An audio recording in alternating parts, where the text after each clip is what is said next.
What happens when one of Britain's most beloved actresses walks onto a morning talk show expecting a friendly chat, only to be ambushed with personal attacks and condescending remarks that cross every line imaginable? It only took 26 seconds for Lorraine Kelly to turn a simple interview into a full-blown disaster that would end with Emma Thompson storming off the set in front of a live studio audience. The morning started like any other episode of The Lorraine Kelly Show. The studio lights were bright, the audience was settled in their seats, and the panel was ready.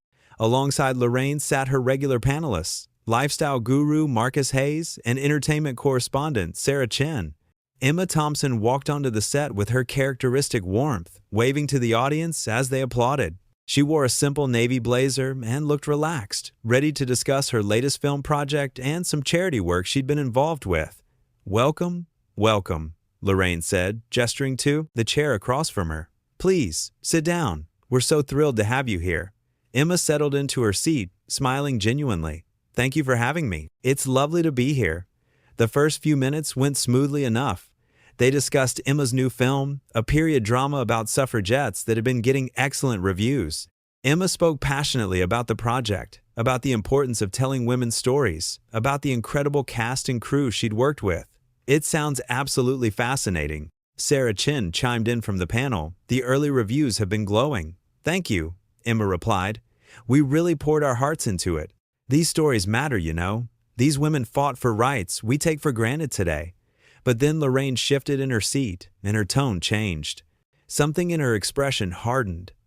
"Speaking of rights and causes," Lorraine said, her voice taking on an edge, "you've been quite vocal about various political issues over the years, haven't you? Some might say too vocal for an actress." Emma's smile faltered slightly. "Well, I believe we all have a responsibility to speak up about things that matter."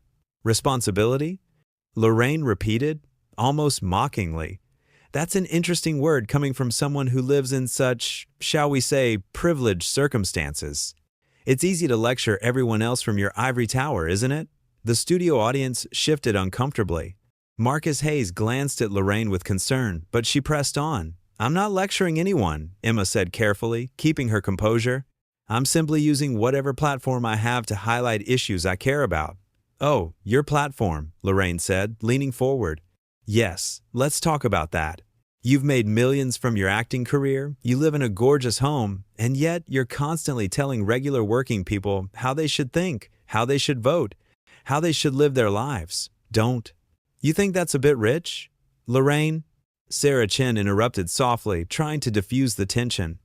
"I think what Emma does with her charity work is actually quite admirable." "I'm talking to Emma." "Sarah," Lorraine snapped, not even looking at her fellow panelist. "I think she can speak for herself. Can't she? Or does she need you to defend her?" Emma straightened in her chair. "I appreciate Sarah's support, but you're right, I can speak for myself. And what I want to say is that having success doesn't mean you forfeit your right to care about things. If anything, it gives you more of a responsibility to use your voice for good." "For good," Lorraine scoffed. "According to whose definition? Yours? You see, this is exactly what I'm talking about. You celebrities think you know better than everyone else. You think your opinions are somehow more valid, more important." "I've never said that," Emma replied, her voice firm but still controlled. "I've never claimed to know better than anyone. I share my views, and people are free to disagree. That's how democracy works." Marcus Hayes attempted to intervene. "Perhaps we could talk about the film again. The costume design looked absolutely stunning from what I've seen in the trailers." "We'll get back to the film in a moment, Marcus," Lorraine said dismissively. "Right now, I'm interested in understanding why Emma feels qualified to preach to the rest of us about how to live." "Preach?" Emma's expression shifted from confused to defensive. "I'm not preaching to anyone. When I speak about climate change or education or healthcare, I'm doing so as a citizen who cares about these issues, not as someone who thinks I'm better than anyone else." "But you do think you're better?" Lorraine pressed, her voice rising. "You can dress it up however you like, but that's what it comes down to. You're up there on your pedestal, looking down at all the little people who dare to have different opinions." The audience was dead silent now. The cameras continued to roll, capturing every uncomfortable moment. "That is completely unfair," Emma said, and for the first time, anger crept into her voice. You're putting words in my mouth and intentions in my heart that simply aren't there. I came here today to talk about a film I'm proud of, and instead you're attacking me personally for having opinions. Attacking you? Lorraine laughed sharply. Oh, please. If you can't handle a few direct questions, maybe you shouldn't be doing interviews at all. Maybe you should just stay in your bubble where everyone tells you how wonderful you are. Sarah Chin tried again. Lorraine, I really think we should move on.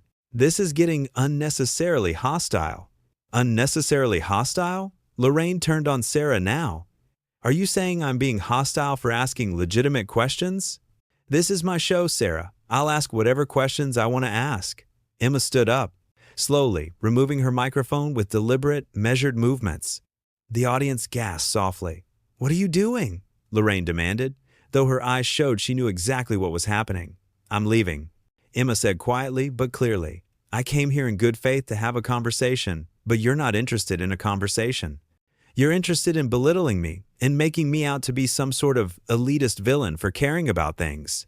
I don't need to sit here and be insulted. Oh, running away? Lorraine's voice dripped with contempt. How very brave of you. Can't take the heat, so you're just going to storm off?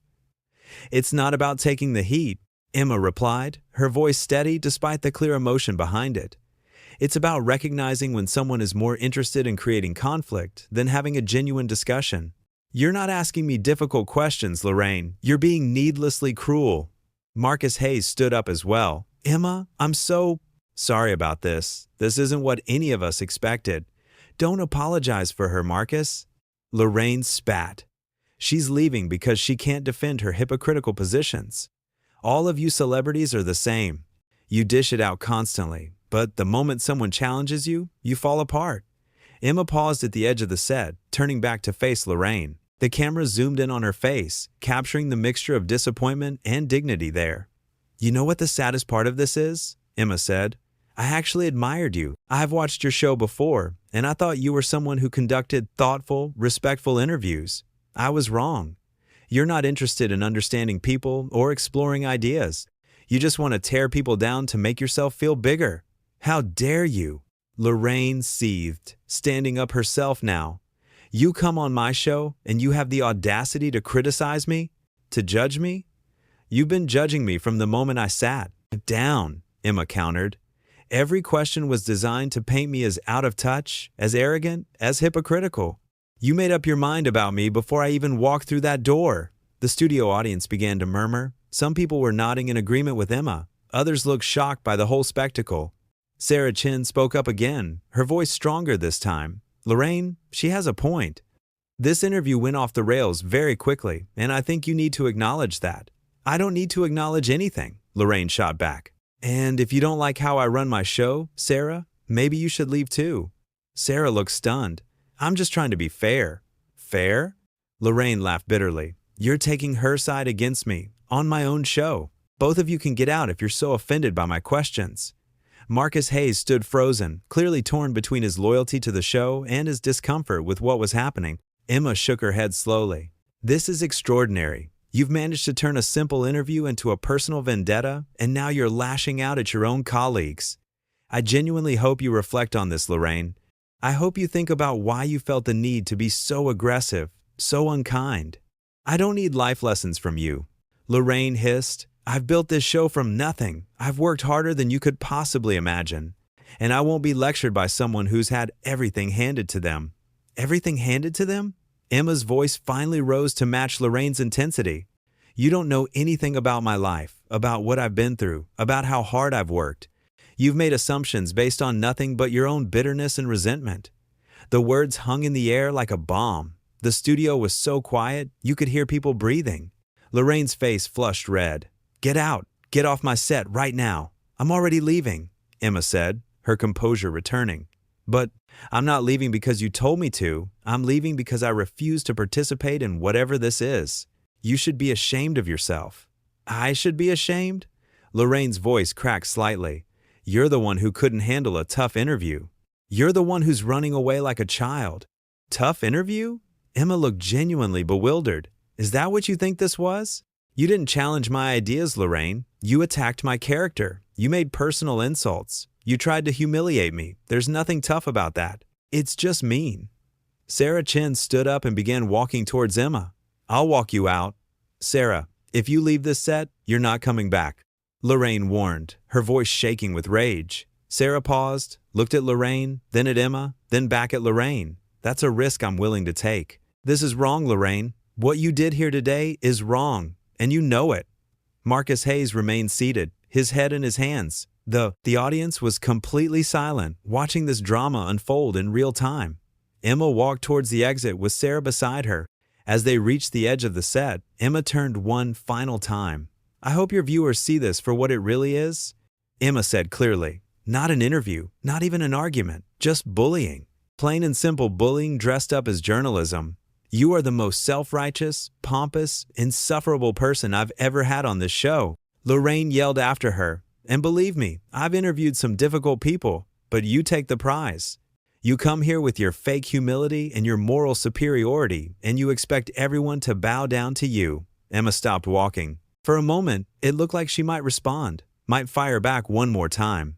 But instead, she simply shook her head and continued walking. Sarah walked beside her, and the two women disappeared behind the backstage curtain. The camera panned back to Lorraine, who was standing, alone on the set now, her chest heaving, her face still flushed with anger. Marcus Hayes slowly looked up at her. "Lorraine," he said quietly, "what just happened?" "What just happened," Lorraine said, trying to regain her composure, "is that Emma Thompson showed everyone exactly who she really is. Unable to answer simple questions, unable to defend her positions, unable to handle any kind of pushback." "Those weren't simple questions," Marcus replied carefully. "Those were attacks. I've been on this panel for 3 years, and I've never seen you go after a guest like that." "Are you turning on me too, Marcus?" Lorraine demanded. "I'm not turning on anyone," Marcus said, "but I'm not going to pretend that was a normal interview. Something happened there that I don't understand." It was like you had already decided to tear her down before she even sat down. The audience began to whisper more loudly now. The camera operators looked at each other uncertainly, unsure whether they should keep rolling. Lorraine turned to face the audience, attempting to regain control of the situation. "Ladies and gentlemen, I apologize for that disruption.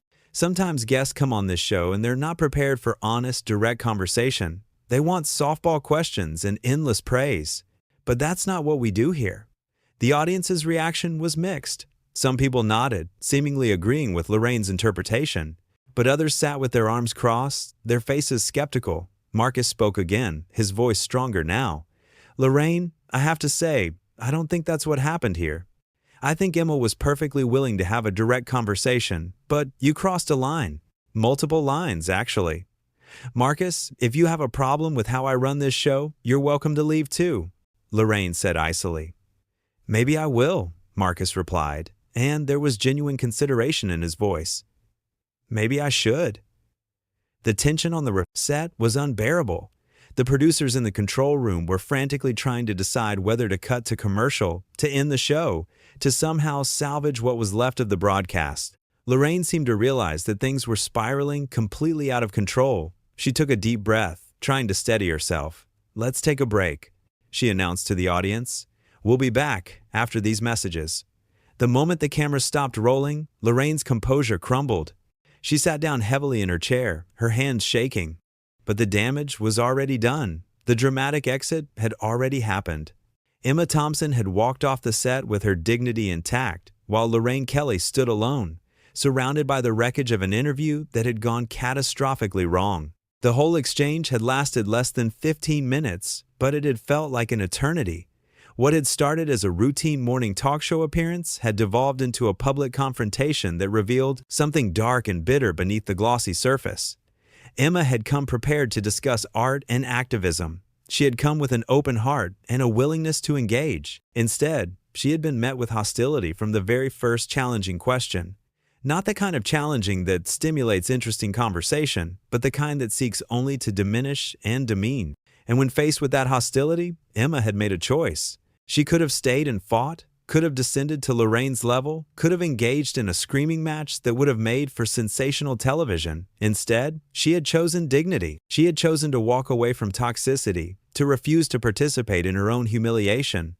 The audience had watched it all unfold. They had seen Lorraine's attacks grow more personal, more vicious. They had seen Emma's attempts to steer things back to civil discourse. They had seen Sarah Chin's brave intervention and subsequent exit. They had seen Marcus Hayes' discomfort and eventual willingness to speak truth. What they had witnessed was not a tough interview. It was not hard-hitting journalism. It was a host who, for whatever reason, had decided to use her platform not to illuminate or explore, but to attack and belittle. And they had seen a guest refuse to accept that treatment. The question that lingered in the air, the question that the audience was left to ponder, was simple and profound. Why? Why had Lorraine Kelly, a seasoned television professional, chosen to conduct an interview that way? What had driven her to such unprovoked aggression? Some might speculate about jealousy, about resentment towards someone who seemed to have it all. Others might wonder if there was some personal history, some past slight that had never been addressed. Still, others might simply see it as the worst version of someone emerging under pressure, the cruelty that can surface when we're given power and a platform. But, speculation aside, what was undeniable was the contrast between the two women in that moment. Emma Thompson, who had every right to be furious, had maintained her composure and her grace, even in the face of sustained hostility. She had defended herself without descending into personal attacks. She had stated her truth and then removed herself from a toxic situation. Lorraine Kelly, by contrast, had revealed something ugly. Despite her protestations that she was simply asking tough questions, what the audience had actually seen was someone using their position of power to bully and demean. They had seen someone who couldn't bear to be contradicted, who lashed out at colleagues who dared to disagree, who seemed desperate to humiliate her guest. The cameras had captured it all, every cutting remark, every escalation, every moment of the breakdown. And now it was out there, recorded and witnessed, impossible to take back or reframe. As Emma Thompson walked out of that studio, she left behind more than just an unfinished interview. She left behind a stark example of grace under fire, of knowing when to walk away, of refusing to let someone else's bitterness and hostility diminish her. The confrontation had been shocking, unexpected, and deeply uncomfortable to watch, but it had also been revealing. In just 26 seconds, from Lorraine's first hostile question to the moment the tone of the entire interview shifted irrevocably, everything had changed. And in the minutes that followed, as the situation deteriorated further and further, the true character of everyone involved had been laid bare for all to see. The moment had started with such promise. Emma had walked in smiling, ready to share her passion for her work. Lorraine had greeted her warmly enough, but beneath that surface warmth, something had been brewing, something bitter and resentful that would soon boil over. When Lorraine made that first cutting comment about Emma being too vocal, the mask began to slip. The professional interviewer facade cracked, and what emerged was someone with an axe to grind. Whether it was professional jealousy, political disagreement, or simply a bad day that spiraled out of control, the result was the same. A guest who had come in good faith found herself under attack, and what made it worse was that Lorraine seemed to genuinely believe she was in the right. Even as Emma tried repeatedly to steer the conversation back to respectful territory, even as her own panelists tried to intervene, Lorraine doubled down. She escalated. She made it personal. She turned what should have been a pleasant morning chat into a battleground. "You've made millions from your acting career, you live in a gorgeous home, and yet you're constantly telling regular working people how they should think," Lorraine had said. Those words revealed so much. They revealed an assumption that success and caring about social issues were somehow incompatible. They revealed a belief that wealth disqualified someone from having opinions about the world. They revealed, perhaps most tellingly, a deep resentment. Emma's response had been measured and reasonable. She had pointed out that having success didn't mean forfeiting your right to care about things. She had explained that she wasn't claiming to be better than anyone, just using her platform for causes she believed in. But Lorraine hadn't wanted to hear it. She hadn't been interested in Emma's actual views or motivations. She had already decided what Emma was, and no amount of reasonable explanation would change her mind. "You celebrities think you know better than everyone else," Lorraine had insisted. It was a sweeping generalization, an unfair characterization, and Emma had called it out as such. But calling it out had only made Lorraine angrier. Because at the heart of this confrontation was a fundamental unwillingness to listen, to understand, to engage with nuance. Lorraine had wanted a villain, and she had decided Emma would be that villain. When Sarah Chin had tried to defend Emma, pointing out her admirable charity work, Lorraine had snapped at her. She had told Sarah that Emma could speak for herself, but the truth was that Lorraine didn't want to hear from Emma either. She wanted to attack, not to listen. Marcus Hayes had tried to redirect the conversation back to the film, back to safer ground, but Lorraine had dismissed him too. She was on a mission now, determined to expose what she saw as Emma's hypocrisy and elitism. The fact that her entire premise was flawed, that her accusations were baseless, didn't seem to matter. Maybe you should just stay in your bubble where everyone tells you how wonderful you are? Lorraine had sneered. The contempt in her voice was palpable. And that was the moment when Emma decided she had had enough. She had tried to be reasonable. She had tried to defend herself calmly. She had tried to correct the misconceptions. But there comes a point when continuing to engage only validates the attack.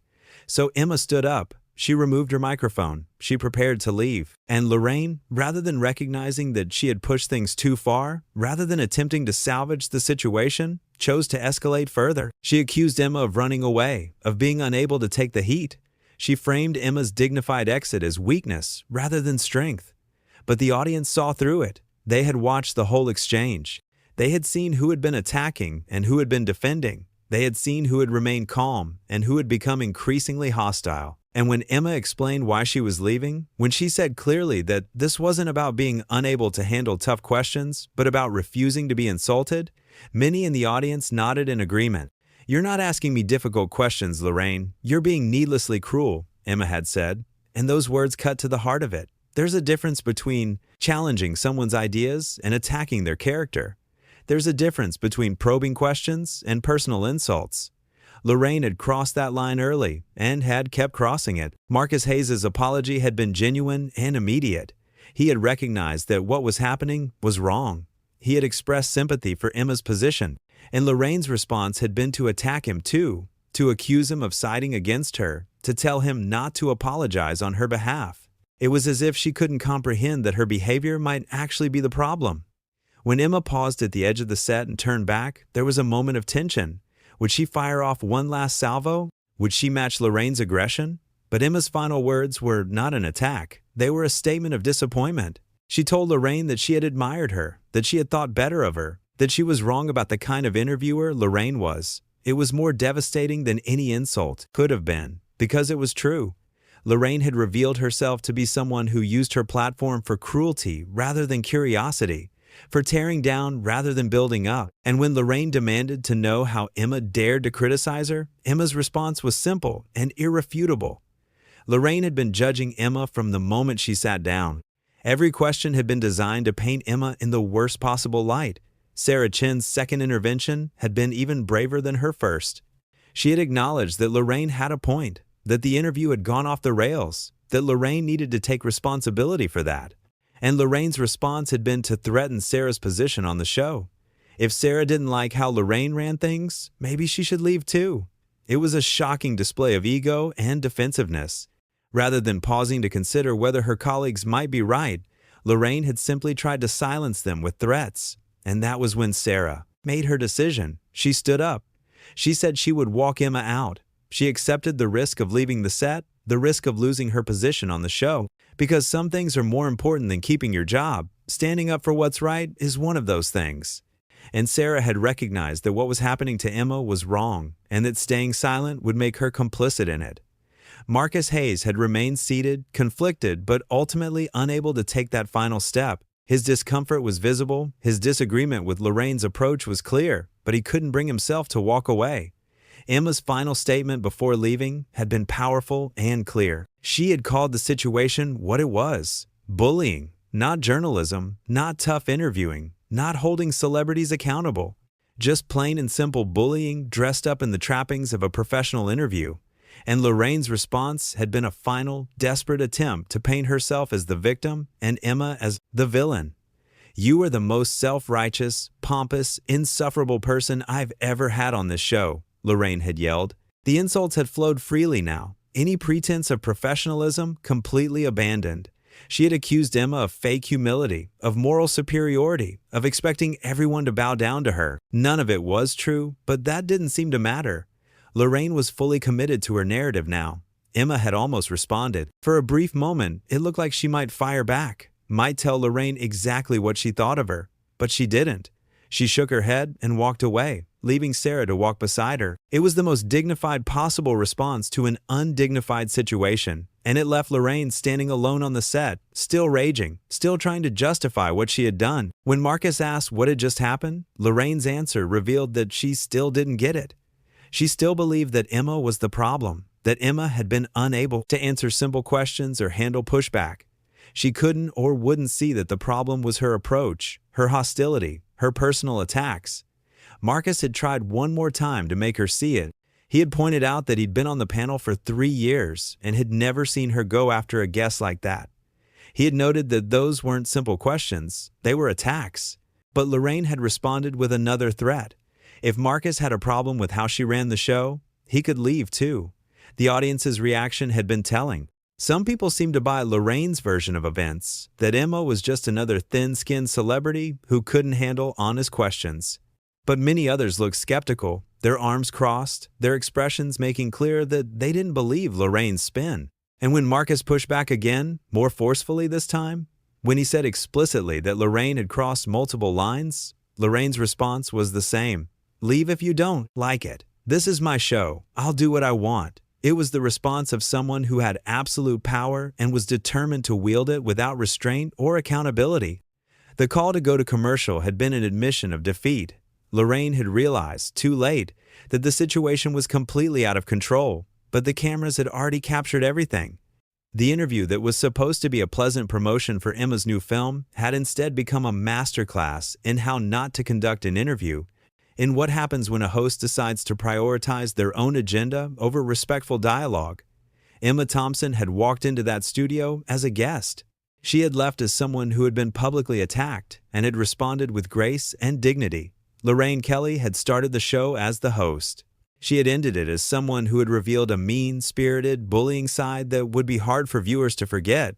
The panel, too, had been transformed. Sarah Chin had shown courage in standing up for what was right, even at personal cost.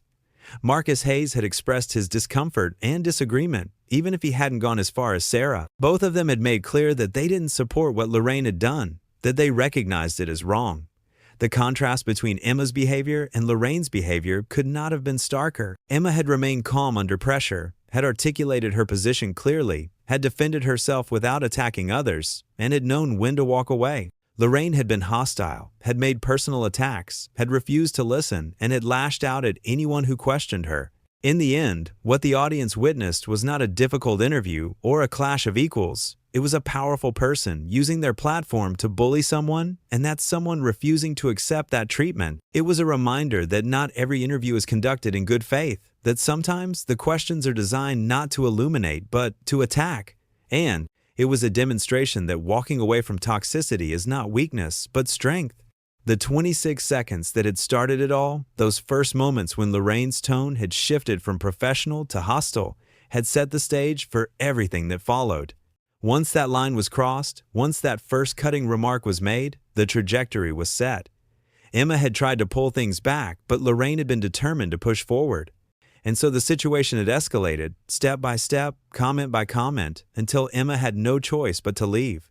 As the cameras captured Lorraine sitting alone on the set, her hands shaking, the full weight of what had happened seemed to finally be settling on her. But by then, it was too late. The damage was done. The confrontation was over. And Emma Thompson had walked away with her dignity intact, leaving behind a cautionary tale about power, platforms, and the importance of treating people with basic respect, even when you disagree with them. That moment would be remembered, not as a tough interview that exposed a celebrity's hypocrisy, which is how Lorraine had wanted it to be seen, but as an example of a host who had let her own issues and agenda override her professional responsibility to conduct fair, respectful interviews. And as an example of a guest who, when faced with that unfair treatment, had chosen grace over retaliation, dignity over drama.